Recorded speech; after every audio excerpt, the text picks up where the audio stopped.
লিখেছি অল্প অল্প তোর আমার প্রেমের গল্প। ভালোবাসাকে শেষ করে দিলাম।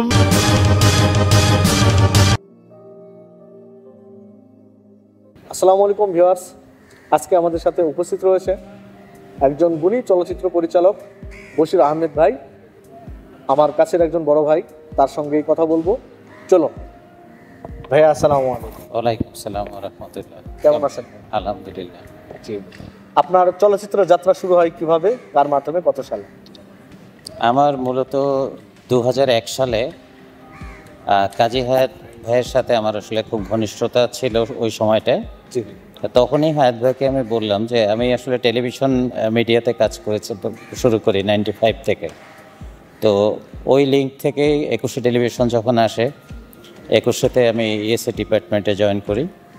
তো সেখানে আবার হায়াত ভাইকে নিয়ে একটা প্রোগ্রাম করতে গিয়ে হায়াত ভাইয়ের সাথে বেশ কাজের বাইরেও কথোপকথন হচ্ছিল।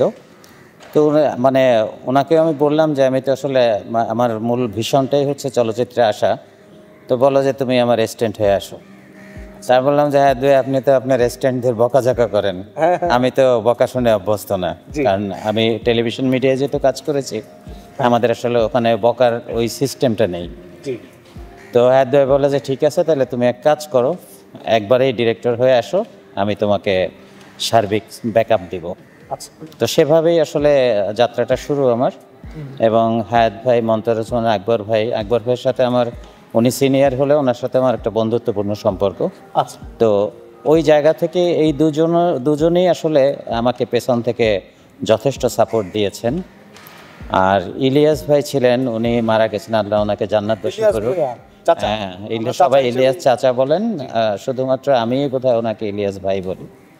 তো ইলিয়াস ভাইও বললো যে আপনাকে আসতে হবে।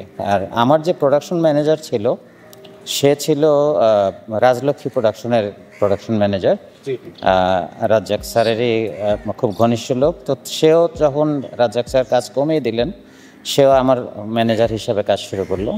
নিকনেম ছিল আক্কাস নামে। তো এই শুরু হলো কাজ করা। আমি কাজ শুরু করলাম।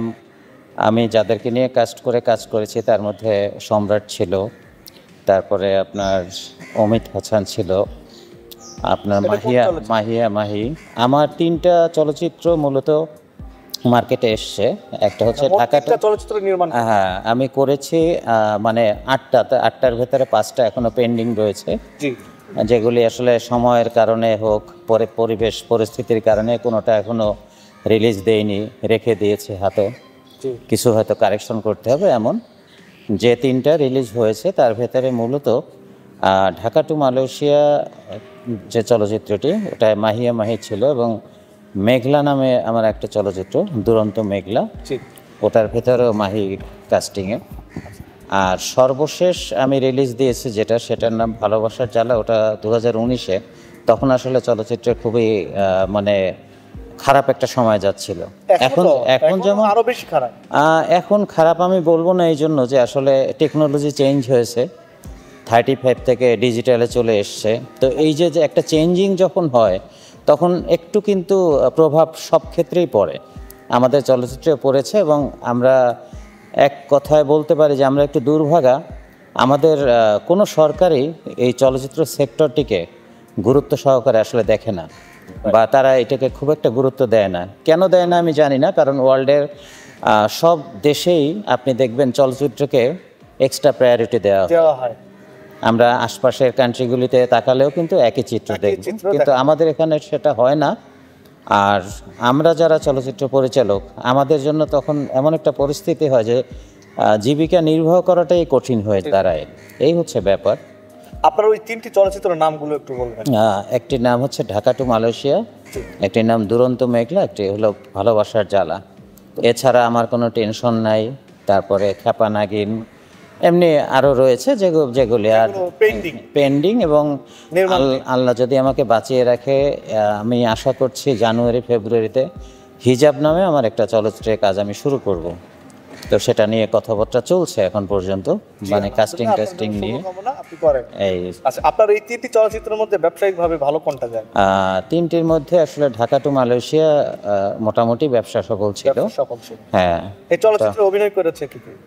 ওখানে অভিনয় করেছে আপনার মাহিয়া মাহি ছিলেন একটা পার্ট পর্যন্ত, আপনার এর সাথে সোহান খান, শিশির।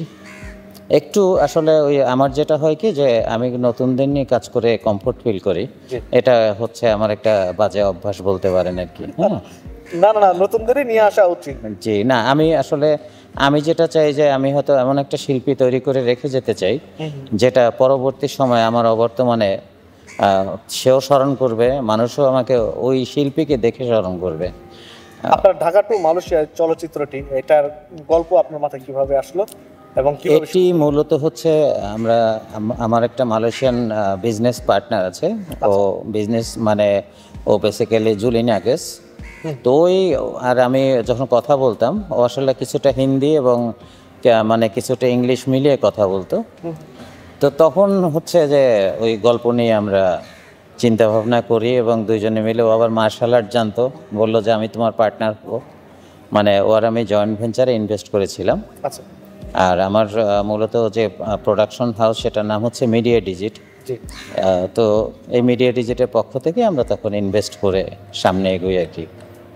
তো ওইটা মালয়েশিয়াতেও রিলিজ দেওয়ার একটা প্ল্যানিং ছিল, বাট পরবর্তী সময় হয়নি, মানে সেই সুযোগটা হয়নি। এই হচ্ছে বাস্তবতা আর কি। তো ওই গল্পটা আপনি চিন্তা করলেন কিভাবে? এটা আসলে কি আপনি লিখেছিলেন? হ্যাঁ, না আমি লিখেছি। চিন্তা আসলে হয় কি, আমি কিন্তু লেখালেখি করি, আপনি কতটুকু জানেন আমি জানি না। আমি মূলত উপন্যাসিক। আচ্ছা আচ্ছা। আমার কিন্তু বইমেলাতে অ্যাভারেজ মানে 1-2 বছর পর পরই 2-4টা করে বই বের হয়। বাহ বাহ। তো আমার লেখার এইটা, এবং অনেকে আমাকে বলে যে আমি নাকি রাইটার, ডিরেক্টর অ্যান্ড ফাইটার। এটা বলার কারণ হচ্ছে এই যে আমি আসলে নিজে লিখি পরিস্থিতির উপরে ভিত্তি করে, অনেক সময় আছে স্পটেও আমাকে লিখতে হয়, চেঞ্জ করতে হয়। এবং আপনি খুব ভালো করে জানেন যে আমাদের এই সেক্টরটা আসলে খুব স্মুথ না। দর্শক যত স্মুথলি দেখে, আমরা যখন মেকিংয়ে থাকি আমাদের জন্য এটা আসলে একটা ঝড়ের সাথে যুদ্ধ করার মতো। রাইট। আমাদের ইকোনমিক্যাল বাজেটের একটা ব্যাপার থাকে, সেখানে সবসময় কিছু না কিছু টান থেকে যায়, এই আর কি। তো এটাই বাস্তবতা। তো আমি আসলে যেটা আশা করছি সেটা হলো যে আমি কতদিন থাকবো, মানে কতদিন এই দুনিয়াতে আছি জানি না, কিন্তু আমি দেখে যেতে চাই যে আমাদের চলচ্চিত্র ইন্ডাস্ট্রি একদিন ঘুরে দাঁড়াবে এবং আপনাদের মতো অনেক নতুন নির্মাতা রয়েছেন যারা আপনারা আসবেন এবং আপনাদের মেধা আছে, এই মেধার পরিচয় দিয়ে আপনারা দর্শককে আবার টেনে নেবেন। আমি এই বিষয়ে আশা করি। ভাই, আপনার এই গল্পের কনসেপ্ট আপনি কিভাবে রেডি করলেন এবং কিভাবে, এর পেছনে কোনো গল্প আছে কি? হ্যাঁ, গল্পের পেছনে তো গল্প অবশ্যই থাকে, মানে প্রতিটা ক্ষেত্রেই থাকে। আমি আসলে একটা সময় আমি বাইরে ট্যুর করতাম, মানে সময় পেলেই ধরেন আমি প্রায় 26টা কান্ট্রি ট্যুর করেছি। এটা আসলে আমার একটা হবি। আমি যখন ছোটবেলায় লিখতাম যে মানে শখ, কার কি শখ, আমি সবসময় লিখতাম ট্রাভেলিং, মানে ভ্রমণটাই আমার ছিল শখের। তো আমি টাকা একটু হাতে এলেই আমি বেড়াতে যেতাম। তো মালয়েশিয়াতে গিয়েছি, মালয়েশিয়ার লাইফস্টাইল, ওখানকার মানুষের জীবন জীবিকা এবং আমাদের দেশের মানুষের মালয়েশিয়ার প্রতি এক ধরনের দুর্বলতা, বিশেষ করে মধ্যবিত্ত যারা, এর উপরে ভিত্তি করেই গল্প দাঁড় করিয়েছিলাম। এটাই হচ্ছে মূল কথা। আর এত বিস্তারিত এত অল্প সময় বলা যায় না, আমি বলতেও চাচ্ছি না। আচ্ছা আচ্ছা। তো আপনার আর যে দুটি চলচ্চিত্র নির্মাণ করেছেন, এই গল্পগুলো কি আপনি লিখেছিলেন? হ্যাঁ, আমার লেখা দুরন্ত মেঘলা হচ্ছে মূলত একটু ডিটেকটিভ টাইপ, একটু থ্রিলার টাইপের। এবং আমি আসলে লেখালেখির ক্ষেত্রে আমার ওই থ্রিলারটা চলে আসে, এটার হয়তো অন্য একটা কারণও আছে, কারণ আমি ছোটবেলায় মাসুদ রানা পড়তাম। দুটো মানে সিরিজ আমি রোমেনা আফাজের দস্যু বন্ধুর এবং মাসুদ রানা পড়ার কারণে এই জিনিসটা রয়ে গেছে আমার ভেতরে আর কি। লিখতে গেলেই কেন যেন এই থ্রিলের বিষয়টা চলে আসে। তো দুরন্ত মেঘলা, মেঘলার কি ফাইট আছে নাকি ছবিতে? মেঘলার ফাইটটা আসলে ঠিক ওরকম হাতাহাতি নাই, কিন্তু টেকনিক্যাল কিছু ফাইট আছে, মেধার ফাইট আছে। সব তো আসলে সব যুদ্ধ তো হাত দিয়ে হয় না, কিছু যুদ্ধ আসলে মেধা দিয়ে হয়। আচ্ছা আচ্ছা। এবং আমি মনে করি যে মেধার যুদ্ধটাই অনেক মজবুত হয় বাহ। এভাবে। আপনার এই 3টি চলচ্চিত্রের মধ্যে কোন গানটি বেশি হিট? আমার এই যতগুলি চলচ্চিত্রের ভেতরে আমি একটা গান হচ্ছে আপনার কণা এবং আপনার ইমরান গেয়েছে, হ্যাঁ, এই গানটি আমার কাছে আসলে পছন্দ হয়েছে এবং দর্শকও এটা গ্রহণ করেছে? হ্যাঁ গ্রহণ করেছে। গানটার দুটো লাইন যদি বলতে। তাই হ্যাঁ হ্যাঁ বলেন। হ্যাঁ। আমার তো আসলে ইদানিং যেটা হয় যে অনেক কিছুই মনে থাকে না, আমার স্মরণ করতে হয়। আপনার নিজের লেখা গান না এটা? না, আমার লেখা না, এটা হচ্ছে আপনার রবিউল হোসেনের লেখা, আমাদের যে গীতিকার পত্রিকায় জব করে, রবিউল ইসলাম জীবনের লেখা, এবং তার গানগুলি মানে বরাবরই ভালো হয়। আপনার হুমায়ুন আবার এটাকে করেছে, আহমেদ হুমায়ুন। সুন্দরিয়া ভাষালামা প্রেমের রঙিন